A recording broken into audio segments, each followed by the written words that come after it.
Olá, bem-vindos ao podcast CBO. Hoje eu tenho a honra de receber aqui o Marconi Santiago e a gente vai falar sobre ectasia pós-cirurgia refrativa. Boa tarde, Marconi, tudo bem? Bom, primeiro, boa tarde, Rafael. Uma honra muito grande estar aqui contigo. Você é uma pessoa que eu respeito muito, tenho uma amizade grande. Você é uma pessoa que sabe muito sobre cirurgia refrativa, então eu fico muito feliz de ter me convidado para falar aqui com você, estar participando do podcast CBO, que, enfim, para a gente também é a nossa grande referência. Então, estou aqui super feliz, de coração aberto aí para tentar responder o que eu souber. Então, a ideia do podcast, a gente está aqui no Congresso Brasileiro e a gente ter uma conversa bem informal, como se fosse uma conversa de corredor, porque é uma das melhores coisas do Congresso, essas conversas que a gente acaba aprendendo bastante, né? Então, como a gente vai falar de ectasia, conta pra gente um pouquinho a história, como que foi o primeiro caso de ectasia, quando foi descrito. Na época nem se sabia, né, que poderia ter ectasia. Como que foi isso, essa história, Marconi? Kobayashi, assim, primeiro essa sua pergunta, ela é espetacular, assim, ela dá a oportunidade para a gente elaborar aí de diferentes maneiras, né? Eu queria primeiro, para quem está ouvindo a gente, tentar definir um pouco melhor o que é ectasia, né? Eu acho que primeiro o paciente que fez cirurgia refrativa, que eventualmente vinha evoluindo muito bem, e que passa a apresentar, além de um encurvamento focal, baixa acuidade visual, e principalmente uma baixa acuidade visual na melhor visão corrigida, né? Então, um paciente que tem uma córnea que vai encurvando focalmente e piora a visão, em resumo. E o que é mais impressionante é que isso acontece em pacientes que estão em idade profissionalmente extremamente ativa, são pessoas que, em teoria, procuram a cirurgia refrativa para ficar independente da órtese. Existem implicações legais na ectasia, e é responsabilidade nossa, como cirurgião, identificar pelo menos os fatores de risco que são conhecidos. A gente não pode abrir mão disso. Ectasia deve ser raro, né? Mas infelizmente nem sempre assim é. Ectasia, para responder a tua pergunta mais diretamente, não é doença. Ectasia é um evento adverso, então a gente precisa tentar entender e evitá-lo.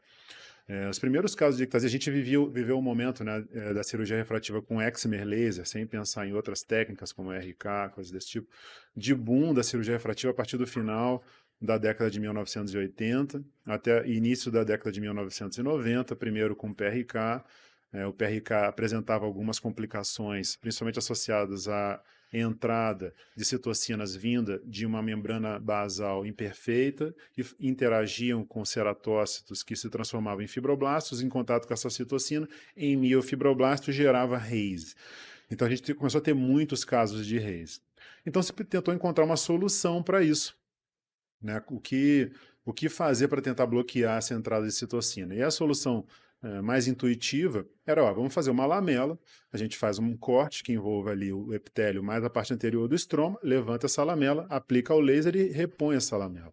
E com o que a gente convencionou chamar de LASIK, LASIK é uma palavra que tem uma combinação de palavras de de origens diferentes, é uma palavra bastante interessante, mas é o laser in situ queratomileuze, que daí praticamente acabou com a complicação relacionada ao RAISE. Isso, então, se transformou num grande momento da cirurgia refrativa, onde praticamente não haviam limites, né, para se tratar. Então, algum tempo depois, a gente deixou de ter a complicação RAISE e passou a ter uma complicação como a que eu descrevi. Os pacientes começavam a apresentar um encurvamento focal, eventualmente afinamento, com baixa visual, na melhor visão com correção, que é a ectasia. E aí, a partir daí, em meados dos anos 90, alguns relatos começaram a ser feitos, mas um dos primeiros relatos em revista de relevância foi do Theo Seiler. Ali ele já chamava a atenção, porque tinha até uma discussão, será que essa coisa de ectasia é uma ansiedade acadêmica? Tem um editorial com esse título, ansiedade acadêmica ou realmente uma realidade, uma complicação real? Para você ter a ideia de que a gente realmente precisava encontrar ali um limite. Então, esses trabalhos foram muito interessantes. No final dos anos 90, tem um trabalho já bem clássico, de 1998, né, o ano da Copa, para o pessoal se localizar, com o Ronaldinho na final contra a França. O Seiler publica, e ali naquele 3 relatos de casos de ectasia em pacientes completamente diferentes, e ali ele sugere, olha, tem um mínimo aqui que a gente precisa deixar, que ele chama de leito residual, e que, digamos assim, diminui consideravelmente a chance de ectasia, né? A gente pode discutir a partir daí o que eu acho sobre isso e como ele chegou nesse número, mas é aí, esse é o relato mais marcante de ectasia e a partir daí ele já tenta sugerir algumas formas para tentar evitar essa complicação. E a partir desse estudo do Theo Seiler, quão rápido a notícia se espalhou? Assim, já era feito no Brasil?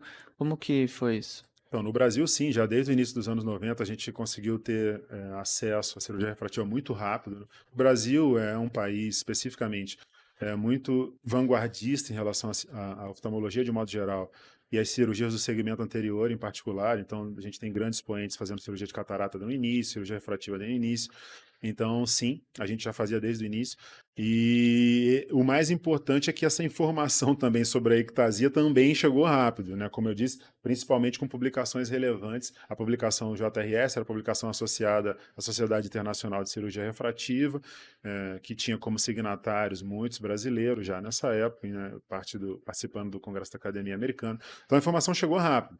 O problema é que entre a informação chegar e as pessoas de fato aplicarem, demora um tempinho, né? Mas eu diria que já no final da década de 1990, a gente já tinha muita gente usando já as sugestões do Seiler. Tanto que, com medo dos casos de ectasia, a gente tem uma queda significativa no número de indicações. Não era ali foi como se fosse um desses ajustes, né, temporais que acontecem em relação a outras áreas na medicina, em que todo mundo começa a fazer, depois você vê que existem complicações, que não é para todo mundo, e aí ao invés de modular isso no primeiro momento, a reação inicial é, não, opa, ninguém mais faz porque isso daqui dá problema. E não é assim, o que precisava era saber quem eram realmente os bons candidatos. Entendi. E aí, além desses 250 micra de leito residual que ele fala, provavelmente eles acabaram elencando outros fatores de risco, né? Então, inacreditavelmente não, mas eu nem falei 250, mas já que você citou esse 250, eu vou elaborar sobre isso. O que ele fala é de um leito residual, mas sim, mas o que é mais problemático, Kobayashi, você me conhece bem, o que eu acho mais interessante quando a gente lê a fundo esse trabalho, que sugere 250 micra no final, lá na sua conclusão, tem alguns pontos bastante interessantes. Aqui a gente tem que voltar na história um pouquinho. Primeiro, o que ele faz? Ele combina 3 relatos de casos de ectasia, que são completamente diferentes entre eles, então só pelos relatos você não poderia chegar a nenhuma conclusão, enfim, muito menos de um ponto de corte de algo tão importante. Então o que ele faz? Ele pensa o seguinte, olha, lá na discussão dele, olha, um trabalho de 1980, publicado pelo Andrensen, dizia lá, segundo a interpretação dos autores desse relato de caso de 98, esse trabalho do Anderson de 1980 dizia que uma córnea com ceratocone era 2,2 vezes mais fraca do que uma córnea normal. Na verdade, quando você revisita esse trabalho de 1980, para ser breve aqui, para não ficar muito, falar demais, né? Não é aquele podcast de 2, 3 horas, né, Calvé? Ou é? Não. Então, mas aí tem um ponto bastante importante, que quando você revisita esse trabalho de 1980, você vê, na verdade, que são uma combinação de 7 óleos com ceratocone comparado com córneas implantadas com ceratocone comparada a 6 córneas normais de pacientes que foram cadáver. Então você tinha a córnea transplantada, a córnea explantada, e comparou um instrumento que naquela época era uma tentativa de análise biomecânica, de força, entre esses dois grupos.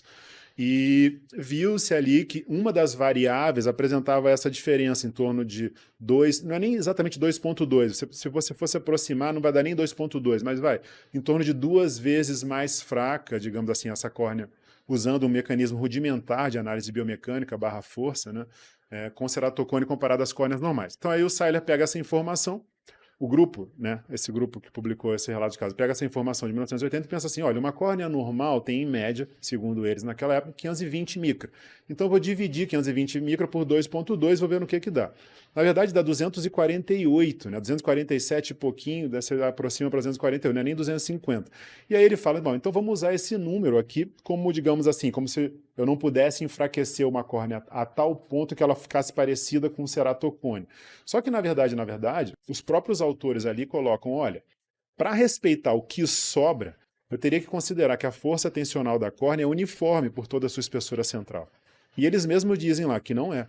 Então, o 250, na verdade, é baseado num trabalho que, no mínimo, é questionável em termos de método, e a gente entende isso, era 1980, não é uma crítica a esse trabalho, e que nunca de verdade diz que uma córnea com ceratocônia 2,2 vezes mais fraca do que uma córnea normal. Então isso já é, no mínimo, questionável. 2, essa referência de 520 como valor de córnea normal, a gente sabe que hoje talvez seja uma informação errada. 3, a premissa que ele utiliza, que a força tensional teria que ser uniforme, é uma premissa falsa. Isso eles já sabiam, Já provavelmente. sabia, ele fala no texto. Ele fala isso no texto. Ele fala, para considerar esse valor que sobra, qualquer valor que sobre, eu teria que assumir que a força tensional da córnea não é uniforme. Só que não é. Ela é completamente não uniforme, heterogênea, com enfraquecimento progressivo nos seus 2/3 posteriores. Então, ele dá esse número como uma espécie de ajuste para aquele momento em que não havia limites, e por isso eu sempre, quando eu tenho oportunidade de falar com mais calma, eu enfatizo a importância disso, né? Hoje, a gente tem simplesmente ferramentas melhores do que essa para analisar que, na verdade, o que se altera proporcionalmente é mais importante por causa dessa assimetria de força que ele já sabia, mas ele propõe nesse momento e ninguém discute mais. A partir daí o mundo inteiro começa a usar, depois com um ajuste ali meramente empírico de 250 para 300 micras. Entendi. E então agora a gente consegue entrar então no conceito da fator de risco. Então, assim, daí só para responder a tua pergunta só para completar, ele não sugere nenhum outro fator de risco nesse momento. Não fala nada. Nesse momento, não. Certo. Quem sugere pela primeira vez os fatores de risco, incluindo topografia, paquimetria, idade, é o Brad Randleman no trabalho de 2003, 5 anos depois desse, no trabalho publicado no Ophthalmology, que depois ele, em 2008, transforma numa pontuação. Certo.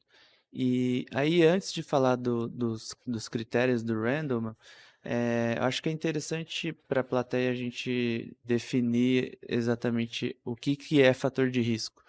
Eu acho que é um conceito bem importante, né, para a ectasia. Sem dúvida. E aí eu vou já entrar um pouquinho no PTA, se você me permite. Claro. Porque esse ponto que você colocou é muito importante. De novo, ectasia pós-cirurgia refrativa não é doença. Não é doença. Então, se não é doença, eu não consigo prever, eu não consigo identificar precocemente. Se eu não consigo identificar precocemente, não há método de screening. Se não há método de screening, sensibilidade e especificidade não se aplicam à ectasia pós-cirurgia refrativa. Isto dito, o que eu tenho é assim, variáveis que fazem com que aquela pessoa tenha maior chance de desenvolver essa complicação. Isso, por definição, é um fator de risco. Fator de risco se analisa com odds ratio ou risco relativo. Bom, isso dito, a gente tem 2 grandes grupos de fator de risco. Um grupo que é associado à alteração estrutural que eu consigo promover naquele paciente relacionado à cirurgia. Então, a profundidade de ablação, a espessura do flap, tudo isso combinado, o que sobra, tudo isso que é o resíduo, ou o que a gente chamou de percentual de tecido alterado, sobre o qual eu vou falar daqui a pouco. Mas todas essas são informações estruturais, intraoperatórias, que eu controlo, que têm relação com o que eu vou mudar no paciente. Existe um número a partir do qual essa mudança que eu provoquei cria desequilíbrio estrutural biomecânico, digamos assim, que coloca esse paciente numa zona de maior risco de ectasia. Então tem um fator de risco, tem um grupo de fatores de risco associado que eu vou modificar cirurgicamente numa córnea normal, sem doença.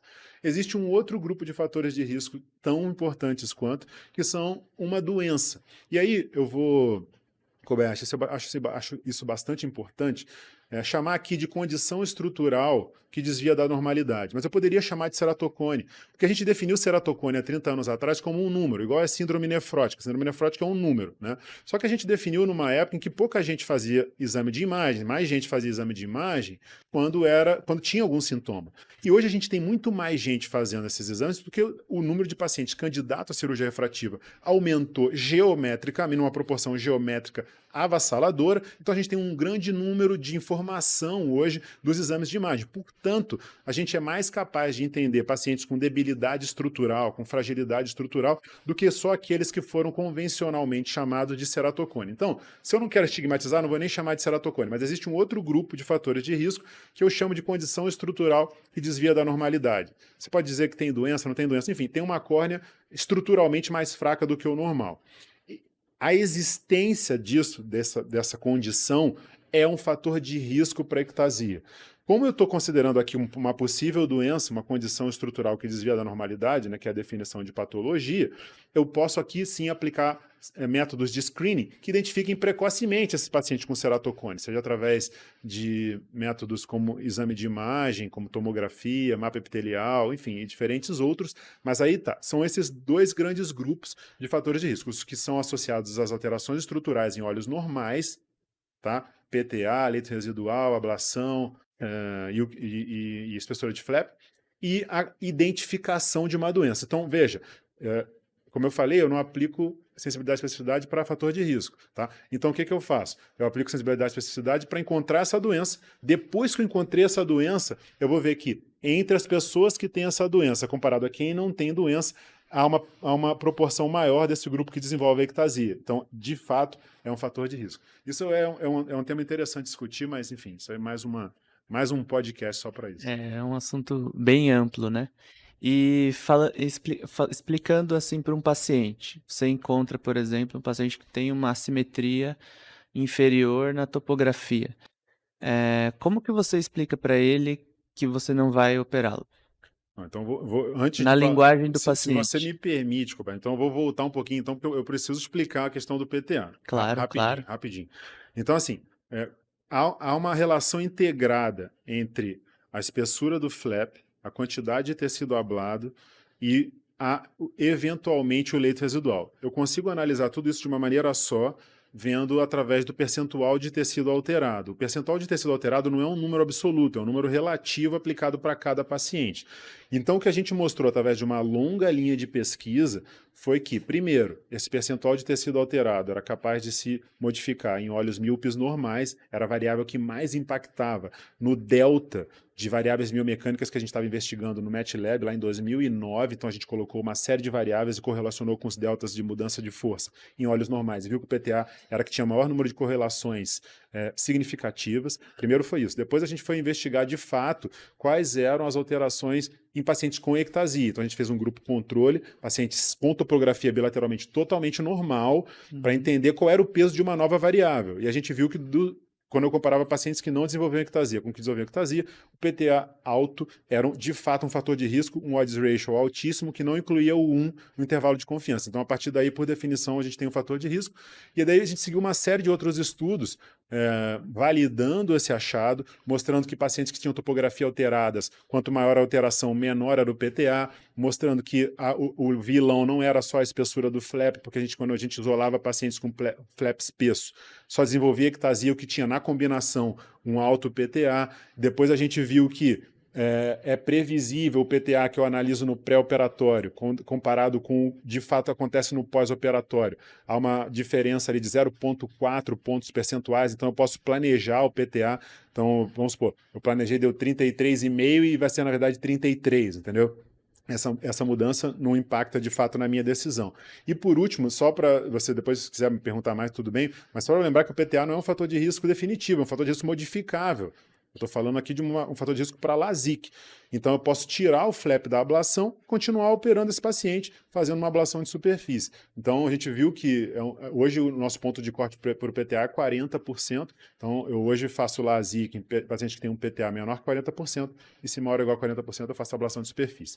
Para responder a sua pergunta sobre uma assimetria inferior, o que eu tento explicar para o paciente é, primeiro, que tem gradações de assimetria inferior. Eu tenho uma assimetria inferior que varia de 0 a 0,5, que eu ignoro completamente, de 0,5 a 1 dioptria, de 1 dioptria a 1,4 e acima de 1,4. De 0,5 a 1 dioptria eu considero minimamente graves. São assimetrias que muito provavelmente representam alterações estruturais muito leves, muito provavelmente. Tá? Lembrando, idealmente, é bom que eu tenha um filme do paciente, não só uma fotografia. Entre 1 e 1,4 já são altamente graves, né? Já são assimetrias muito importantes, muito provavelmente um debilitamento estrutural grave. E acima de 1,4 já é, por definição, uma córnea doente. O que eu passo para o paciente é que esse sinal representa um enfraquecimento estrutural e que aumenta o risco, caso eu faça qualquer cirurgia de subtração de tecido, ou excimer, ou smile, para que eu o coloque numa zona de instabilidade estrutural e a córnea dele passe a encurvar de uma forma que talvez eu não consiga controlar com baixa visual. Então é fácil para o paciente entender. Agora, o que tem hoje é a questão de quem são esses pacientes que eu contraindico a cirurgia, né? e eventualmente a gente pode conversar sobre isso. Entendi. E pensando no paciente que chega, deve chegar bastante paciente para você que já chega com ectasia, Ah, certo? sim. Fala um pouquinho pra gente como que você aborda inicialmente esse paciente, Bom, primeiro, o mais importante nisso é sempre ter uma abordagem ética, né? Nunca certo? falar de outro médico. Acho isso muito importante para quem está ouvindo a gente em diferentes níveis e estágios da carreira, não importa onde você esteja, não importa em que estágio você está. É importante, na minha opinião, sempre ter uma abordagem muito ética. Complicações podem acontecer com qualquer um de nós, né? Então, primeiro ponto é esse. Segundo, é oferecer para aquele paciente alguns tipos de suporte, né? Eu sempre digo para o paciente que tem ectasia, primeiro assim, o que é ectasia? Vamos definir essa ectasia. Qualquer alteração no paciente que fez cirurgia refrativa, ela já é progressiva, por definição. Então, na prática, na minha opinião, esse paciente já tem uma indicação de intervenção cujo objetivo é interromper essa progressão, né? Então, minha primeira abordagem nesse paciente é pensar em cross-linking, interromper a progressão dessa doença. Mas eu já converso com ele sobre as possibilidades de melhora visual, afinal é um paciente que procurou cirurgia para ficar independente de uma órtese, que é o óculos. Então eu vou oferecer para esse paciente possibilidades de melhora visual. Em geral, eu faço cross-link nesses pacientes e gosto de esperar, porque a gente tem, você sabe muito bem, um importante remodelamento estrutural pós-cross-link. Isso pode demorar 3, 6, na maioria das vezes, mais de 6 meses. Eu gosto de esperar entre 6 e 9 meses para pensar numa intervenção com finalidade refrativa. E aí é bastante interessante, Kobayashi, porque daí eu posso pensar eventualmente numa lente de contato ou num óculos, mas eu posso pensar numa intervenção cirúrgica, diferente do que se fazia no passado, com protocolos onde se combinava excimer laser e crosslinking em pacientes com cone, que eu não faço mais. No paciente pós-refrativo, eu acho que faz sentido, porque se você medir a espessura daquele flap e todo o seu tratamento, na verdade esse retratamento, né, que vai regularizar essa córnea desse paciente e corrigir a refração, fica dentro da espessura do flap, você pode fazer o tratamento. Então você mede a espessura do flap, vê quanto é a sua profundidade de ablação. Em alguns casos você pode reduzir um pouco a zona ótica para 5,5. Então nesses pacientes você faz uma cirurgia topo-guiado, né, que para mim é uma cirurgia nesse caso com finalidade terapêutica, né, e combinado com a correção da refração desse paciente. O paciente ficou muito feliz. Então, você fez o crosslinking para parar de progredir e fez uma cirurgia com finalidade terapêutica. Nesse caso, o excimer laser faz bastante sentido porque é seguro nesse paciente. Esse flap já é biomecanicamente inerte, então toda aquela espessura eu posso tratar. Eu não vou tratar nada além disso, não vou aprofundar esse tratamento, levantar esse flap, tratar no leito, não. Legal. E eu acabei indo um pouco mais para frente, mas voltando lá atrás um pouquinho, queria que você falasse um pouquinho também da importância agora do mapa epitelial na detecção de pacientes. Muito boa pergunta, assim, muito boa pergunta. Eu vou fazer assim, eu vou tentar criar na cabeça de quem está ouvindo a gente. Estamos com tempo aí? Como é que tá aí? Estamos Então, um tempinho, 5 minutos. eu vou tentar rapidinho criar na cabeça de quem está ouvindo a gente aqui o meu fluxograma de decisão para entender onde é que o mapa epitelial se encaixa e como eu analiso isso. Então, vamos supor que o paciente chegou, o que eu quero saber dele é a topografia, e principalmente, se for possível, a topografia com disco de plácido, mas pelo menos uma boa topografia da córnea reprodutível, pode ser com Scheinfeld, tá?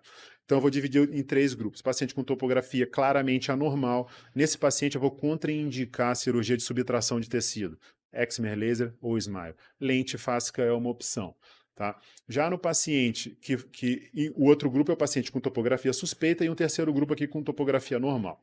Vamos falar um pouco sobre o grupo de topografia suspeita. É nesse grupo onde eu quero dados adicionais.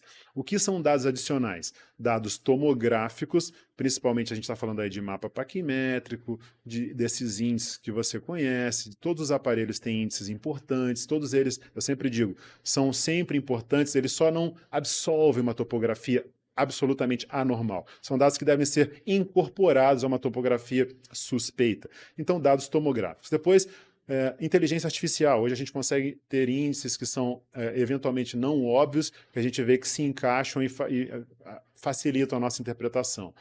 3, sem dúvida, o mapa epitelial. O mapa epitelial é uma dessas ferramentas. E 4, as tentativas biomecânicas. Tá? Caso esse paciente tenha algum desses dados adicionais normal, se for anormal é fácil, eu continuo contraindicando para cirurgia de subtração. Se for normal, o cirurgião tem uma decisão a tomar. Ele pode mesmo assim contraindicar, já que a topografia era suspeita lá em cima.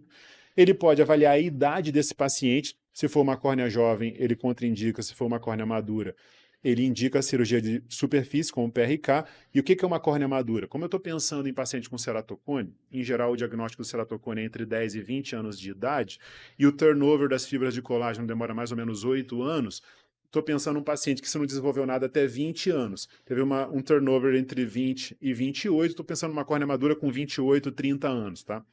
E um terceiro caminho desse paciente com topografia suspeita e exames adicionais normais é eu ainda acompanhar esse paciente, porque eu estou, digamos assim, preocupado com essa córnea suspeita. Acompanha durante um ano, se não tiver nenhuma alteração nessa topografia e os dados adicionais continuam normais, eu posso fazer a cirurgia de ablação de superfície. Agora, o que eu gosto mesmo é a topografia normal. Já vou falar mais do mapa epitelial. O que eu gosto mesmo é a topografia normal.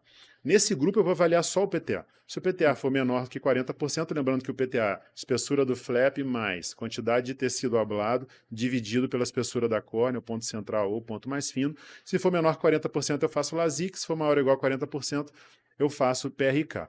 A gente viu com nossa ferramenta de IA, de inteligência artificial, que dá para alguns pacientes podem ir de um grupo para outro. Mas falando sobre o mapa epitelial, lembra, o mapa epitelial vai estar ali dentro do meu grupo de dados adicionais e um paciente onde eu tenho a topografia suspeita. O mapa epitelial hoje é a ferramenta adicional que eu mais uso, Kobayashi, eu mais uso. Hoje dos meus essentials tem topo, mapa paquimétrico e mapa epitelial. Acho que você pode viver sem isso, mas é uma ferramenta definitivamente muito útil. Mas de que maneira? Primeiro, eu queria voltar um pouquinho no tempo.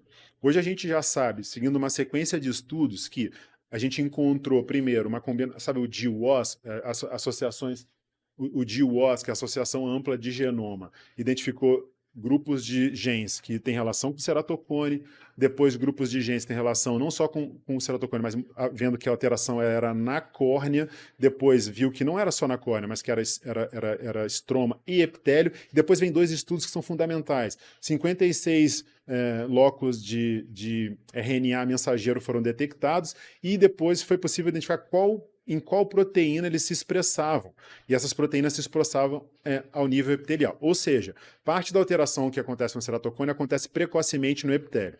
Depois disso, a gente viu que o gatilho de tudo isso leva a uma reação inflamatória crônica. Do ponto de mapa e imagem, o que vai acontecendo com o tempo que parece ser precoce, uma das nossas linhas de pesquisa mais proficiente tem mostrado isso, é que a gente consegue ver um afinamento epitelial que é geral concomitante com a área mais curva, geralmente é inferotemporal, que obedece a uma distribuição gaussiana. Esse afinamento e as variabilidades epiteliais, como a diferença entre mínimo e máximo, o padrão do desvio padrão, que é a dispersão da média, em geral essas variabilidades epiteliais se alteram precocemente. E um dos nossos estudos recentes no oftalmologia mostrou que a melhor combinação para encontrar o paciente com ceratocone vem de dados de Scheinflug, que avaliam a simetria topográfica, como IVA e SV, e dados de OCT que avaliam a variabilidade epitelial, como diferença mínimo-máximo e PSD. Só para finalizar, a gente mostrou também recentemente num trabalho nosso que há uma correlação em pacientes que estão progredindo com as medidas epiteliais, principalmente a variabilidade epitelial no grupo que progride. Então, a gente viu que o epitélio se alterou primeiro, antes de alterações de espessura, e que essa alteração tem correlação com interleucina 6 e com cortisol capilar, que na verdade é um marcador de metaloproteinase. O cortisol capilar a gente usa porque tem menos influência do ciclo circadiano, e é esse marcador de metaloproteinase, ou seja, um marcador de reação inflamatória crônica, né, interleucina 6, alterando aí o epitélio desses pacientes. Legal. Você já respondeu a pergunta que eu ia fazer, que era quem veio primeiro, o ovo ou a galinha, que é se o epitélio afina porque em curva ou em Na minha curva opinião, porque não. Na minha o opinião, não. epitélio começa a afinar. O que a gente tem de evidência, eu sei que isso é bem complexo, enfim, mas na minha opinião, inclusive com estudos de histopatologia e imunohistoquímica muito bem feitos, mostrando que o epitélio fica mais frouxo, começa a alterar, inclusive, a lâmina limitante, provocando uma falha naquela estrutura ali que pode promover falha nas interações célula-célula, epitélio-estroma, fazendo um trigger, um gatilho para puxar células estromais para aquela região, desorganizando a estrutura. Por isso que muita gente diz que o ato de coçar pode ser por uma lesão epitelial, né, que eventualmente facilita o processo de degradação, que eventualmente vai levar a uma mobilização errática dos ceratócitos. Na minha opinião, Ambiente genético, alteração metabólica que, na minha opinião, é mais comumente associado a um processo inflamatório crônico do epitélio. Depois, as alterações estruturais, a gente está analisando alteração estrutural precoce com nanopartículas embebidas por CHP, que é um peptídeo hibridizante de colágeno, a gente cola na nanopartícula e a gente consegue curar isso com imunofluorescência depois. Para só depois a gente tem as alterações de força e só depois as alterações de exame de imagem, né? O que a gente está vendo hoje é a pontinha do iceberg. Então, para mim, seria isso. Essa seria a sequência. Legal, Marconi. Nossa, dava para ficar várias horas aqui. Infelizmente a gente tem tempo, mas a gente pode depois continuar esse papo que foi excelente. Muito obrigado. Obrigado por vir aqui. Foi um prazer. Bom, eu agradeço muito de novo, Roberto. Você sabe que eu sou seu fã, prazer grande estar aqui nesse projeto do CBO. Quem quiser saber mais, se você me permite, entra lá no nosso Instagram, é Marconi com Y, Santiago com TH. Nosso curso Refrativa Rio é de 29 de março a 2 de abril. É só entrar lá no nosso site, cursorefrativario.com. E o nosso podcast também, né? O podcast Coffee and Rio, que está aí também super bombado. Agradeço demais a todos da produção pelo convite e a você pelas excelentes perguntas. Obrigado. Obrigado. Tchau, tchau.